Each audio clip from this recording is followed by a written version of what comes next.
There is a moment in aviation history that almost no one talks about. It is 1934, and a small, stubby monoplane lifts off from a Soviet airfield, retracts its landing gear mid-flight, and changes the course of aerial warfare forever. While Western nations were still refining biplanes, the Soviet Union was building the future. Over the next 90 years, Soviet and Russian engineers would produce some of the most feared, most copied, and most flown fighter aircraft in history. Aircraft that would appear in every major conflict from World War II to the skies over Syria. Aircraft that would force America to rethink its tactics, its training, and its technology. From wooden frames held together by determination and desperation to stealth jets that can barely be tracked by radar, this is the full story of every Soviet fighter jet ever built. The World War II piston era, the Polikarpov Dogfighters entered service in 1934 as the world's first low-wing monoplane fighter with retractable landing gear, giving the Soviet Air Force a 280 miles per hour fighter before most nations had one. It was a revolutionary machine for its time, but by 1941 it was hopelessly outmatched by the German Bf-109s that swarmed over Soviet territory.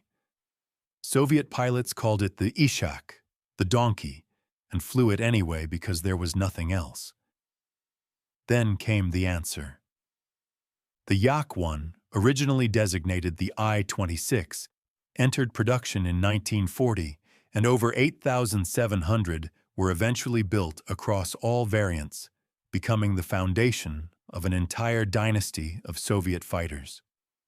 It was fast, it was reliable, and it gave Soviet pilots a real chance against the Luftwaffe.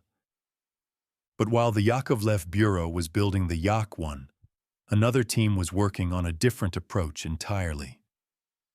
The MiG-1 flew in 1940 as a high-altitude interceptor, reaching 398 miles per hour, but its dangerous spin and stall behavior made it nearly as deadly to its own pilots as to the enemy.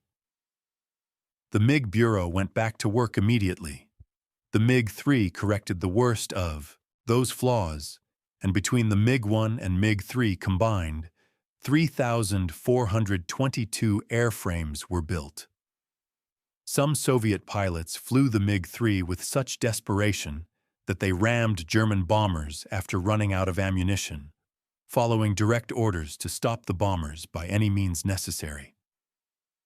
Alongside these, a third fighter was rolling off Soviet production lines.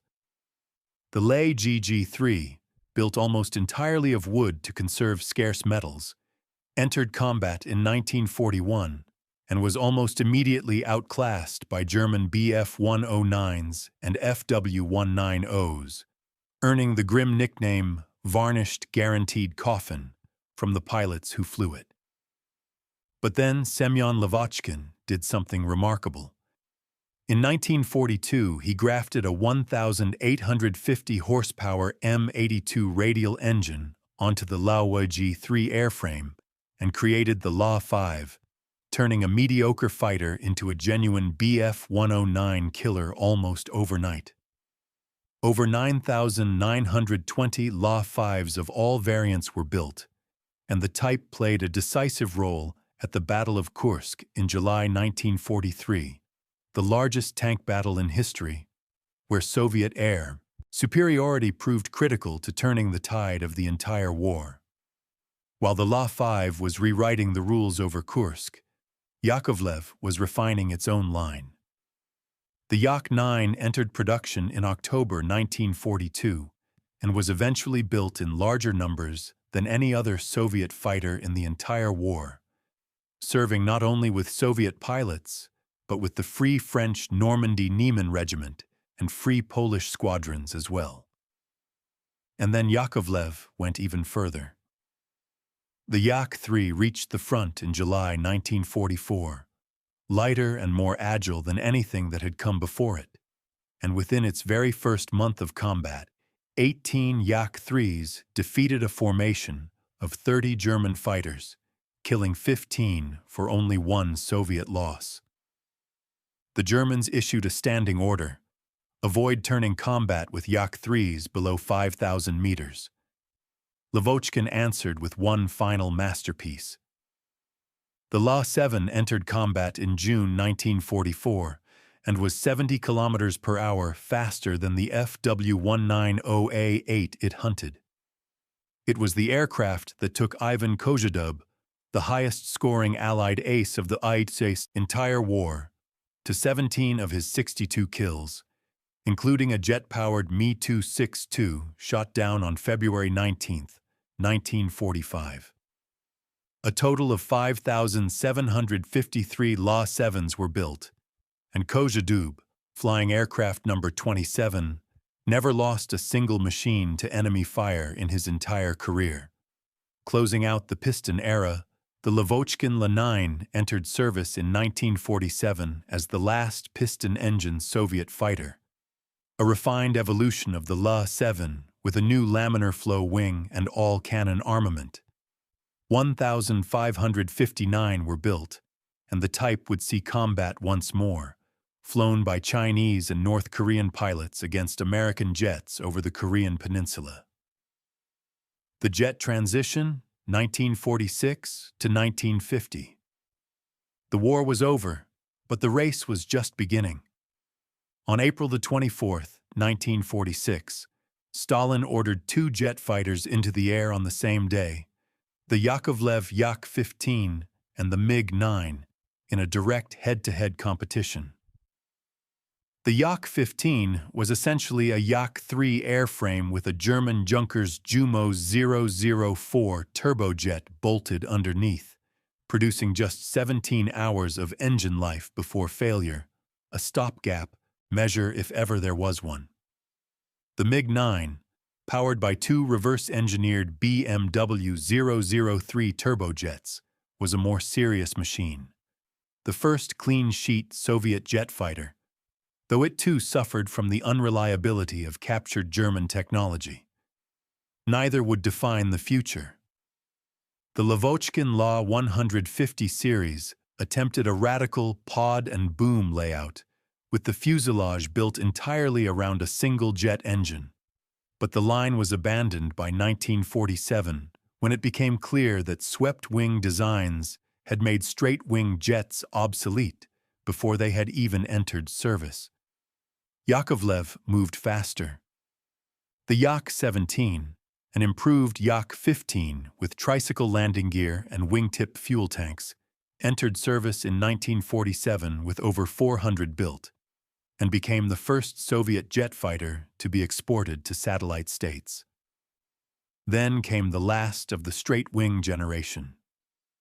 The Yak-23 entered service in 1949, reached 560 miles per hour, and was exported to Poland, Bulgaria, Czechoslovakia, and Romania. But it was already a dead end. The swept-wing revolution was coming, and nothing would ever be the same. The MiG dynasty begins, 1947 to 1955. In 1946, the British government made one of the most consequential decisions in Cold War history. It sold the Soviets a license for the Rolls-Royce Nene engine, and the Soviets immediately reverse-engineered it. The result was the MiG-15, and when it appeared over Korea in November 1950, it was like nothing Western pilots had ever faced. Over 18,000 MiG-15s were produced across the Soviet Union, Czechoslovakia, Poland, and China, making it the most built jet fighter in history, with some variants remaining in service into the 21st century. In MiG Alley, the corridor near the Yalu River that became the most contested airspace in the world from 1950 to 1953, MiG-15s forced B-29 formations to abandon daytime bombing missions entirely. The same B-29 that had been completely untouchable over Japan just 5 years earlier was now prey. The MiG Bureau built on that success immediately. The MiG-17 entered service in 1952, Not simply a faster MiG-15, but a fundamentally redesigned aircraft with a new wing offering superior high-altitude maneuverability. And over 10,000 were ultimately built. A decade later, in the skies over North Vietnam, MiG-17s, flown by pilots with only a fraction of the training of their American opponents, turned the tables on F-105 Thunder Chiefs and F-4 Phantoms, forcing the United States to fundamentally rethink its air combat doctrine and eventually revive dogfight training programs that had been abandoned in the missile age. But the MiG Bureau was already moving faster still. The MiG-19 first flew on May 27, 1952, and became the first supersonic fighter of European manufacture, the first Soviet production fighter capable of exceeding Mach 1 in level flight. Powered by two afterburning engines producing over 7,000 pounds of thrust each. In July 1960, a MiG-19 shot down an American RB-47H reconnaissance aircraft over the Barents Sea, a blunt message to Washington that Soviet air defenses had real teeth. The supersonic age, 1955 to 1970, the Soviet Union entered the supersonic age on multiple fronts simultaneously. The Sukhoi Su-9 Fishpot entered service in 1959 as a delta wing, all-weather interceptor armed solely with missiles and no guns, with 1,150 examples built. It was a Su-9 that was scrambled on May 1, 1960, in a desperate attempt to intercept Gary Powers' U-2 reconnaissance aircraft over Sverdlovsk, an attempt that failed, though the surface-to-air missile that eventually brought the U-2 down did not. Meanwhile, the most important Soviet fighter of the Cold War was already in service. The MiG-21 Fishbed first flew in 1955, entered service in 1959, and went on to become the most produced supersonic fighter in history, with over 11,000 built, flown by more than 50 countries across 4 continents. Designed around simplicity and mass production, the MiG-21 could be maintained by relatively unskilled ground crews in harsh field conditions, making it the Soviet Union's ultimate export weapon and the defining aircraft of Cold War proxy wars from the Middle East to Southeast Asia to Africa. The Sukhoi Bureau followed the Su-9 with the Su-11 Fishpot C, entering service in 1962 as a direct evolution with more powerful engines and the new Oriole D radar, though only 108 were built before its successor made it obsolete. Less well-known, but equally significant, the Yakovlev Yak-25 flashlight entered service in 1955 as the Soviet Union's first purpose-designed all-weather twin-engine jet interceptor, carrying a powerful radar and a distinctive elongated nose, with 480 produced across all variants. It served as the backbone of Soviet air defense through the late 1950s. Then came 2 aircraft that would define the next decade. The Sukhoi Su-15 Flagon entered service in 1967 and became the primary Soviet interceptor for the following 20 years. A fast, twin-engine delta optimized for one thing: killing intruders before they reached Soviet airspace. It performed that mission with deadly efficiency on September 1, 1983, when a Su-15 shot down Korean Airlines Flight 007, killing all 269 people aboard, an incident that shocked the world and accelerated the end of the Cold War. The other aircraft that defined the era was the MiG-23 Flogger, first flown in 1967 and entering service in 1970. With its variable sweep wings that changed the aircraft's handling so dramatically between fully swept and fully extended positions that pilots needed extensive retraining simply to fly it. The Foxbat era and Cold War escalation, 1970 to 1980. If there was one moment that summed up Western fear of Soviet aviation, it was 1967, when American satellite imagery revealed a massive, unfamiliar aircraft at a Soviet airfield, with engine intakes so enormous that analysts assumed it must carry weapons of extraordinary power. That aircraft was the MiG-25 Foxbat, entering service in 1970, capable of Mach 3.2 and climbing to 90,000 feet, and for nearly a decade, it was the most feared fighter in the world. The truth arrived on September 6, 1976, when Soviet defector Viktor Belenko landed his MiG-25 at Hakodate Airport in Japan, handing Western intelligence the keys to Soviet aviation. The aircraft was built of steel and welded aluminum, not titanium. It was devastatingly fast but brittle in a turning fight, a sprinter, not a boxer. The revelation changed everything and drove American engineers to build what would eventually become the F-15 Eagle. Moving to a very different kind of fighter, the Yakovlev Yak-38 Forger made its first operational flight on August 11, 1978, as the Soviet Union's only carrier-based VTOL fighter. 231 were built to serve aboard Kiev-class carriers. Pilots considered it so unforgiving that some reportedly reported themselves sick rather than fly it, and its combat value was minimal. But it represented the Soviet Navy's first genuine attempt at fixed-wing carrier aviation. Also entering service in this period, the MiG-27 Flogger D arrived in 1975 as a direct ground attack evolution of the MiG-23, and while it stretched the strict definition of a fighter, it is well known enough among aviation enthusiasts that it earns its place in this story. Fourth generation, the Flanker and the Fulcrum, 1977 to 1991. By the late 1970s, the Soviet Union understood that the MiG-21 era was over and that a new generation of Western fighters, the F-15 and F-16, demanded a new response. That response came in two aircraft, one of which would change everything. The MiG-29 Fulcrum prototype first flew on October 6, 1977, designed as a lightweight frontline fighter to counter the F-16, featuring a helmet-mounted sight for off-boresight missile attacks that NATO fighters would not match for years.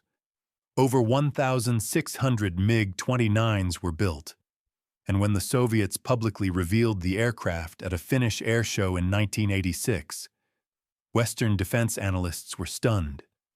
The MiG-29's thrust-to-weight ratio, radar, and maneuverability had been dramatically underestimated. But the aircraft that truly kept Western planners awake at night was something altogether bigger.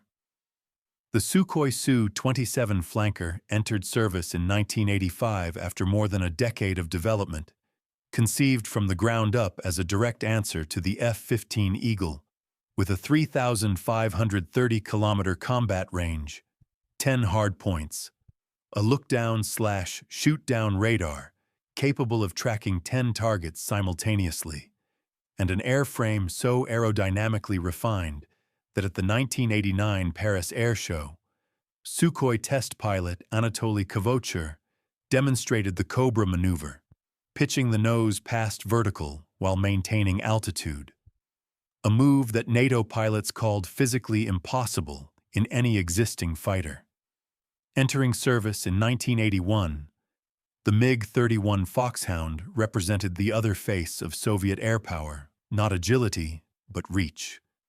It carried the Zaslon radar, the world's first electronically scanned, phased-array radar fitted to a production fighter, capable of tracking 10 targets and engaging 4 simultaneously at ranges exceeding 200 kilometers. It was the only fighter in the world capable of genuinely threatening the SR-71 Blackbird, and Soviet interceptor crews regularly tracked Blackbird missions along the Soviet border through the 1980s. And then, in 1987, Yakovlev produced something that the world had never seen before. The Yak-141 Freestyle made its maiden flight on March 9, 1987, as the world's first supersonic VTOL fighter, reaching Mach 1.7, a remarkable technical achievement that never entered production due to the Soviet collapse. Though its thrust-vectoring nozzle technology was later licensed to Lockheed Martin and influenced the development of the F-35B. The post-Soviet and modern era, 1991 to the present. When the Soviet Union collapsed in December 1991, it took much of the aviation industry down with it. The MiG Design Bureau, which had dominated Soviet fighter production for nearly half a century, nearly went bankrupt overnight, losing captive export markets across the Eastern Bloc, while Sukhoi captured most new Russian contracts.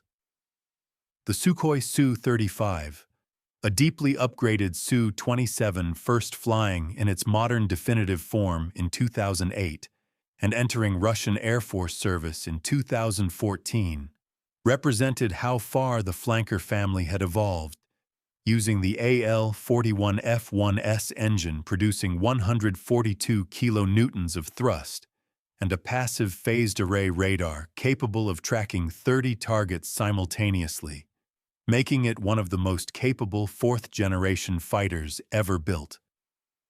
MiG made one last attempt to reclaim its position.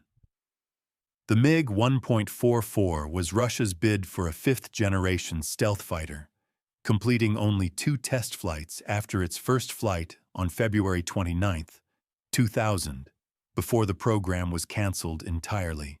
It was a symbolic end to an era that had begun with a defiant little monoplane on a Soviet airfield in 1934. The future belonged to Sukhoi. The Su-57 Felon made its first flight on January 29, 2010, and stands today as Russia's only operational, fifth-generation stealth fighter, combining supercruise capability, internal weapons bays, and thrust-vectoring engines. It was combat-tested over Syria as early as 2018, making Russia one of only 2 countries in the world, alongside the United States, to deploy a fifth-generation fighter in actual combat operations. Fewer than 30 have been delivered as of 2026, a number that reflects how much has changed since the days when Soviet factories produced thousands of aircraft a year. From the Polikarpov 1R-16 that took to the skies in 1934 to the Su-57 that hunts invisible above Syria today, Soviet and Russian fighter aviation has produced 34 distinct combat aircraft, over 100,000 total airframes, and shaped the outcome of every major conflict of the past 90 years. The names changed. The ambition never did.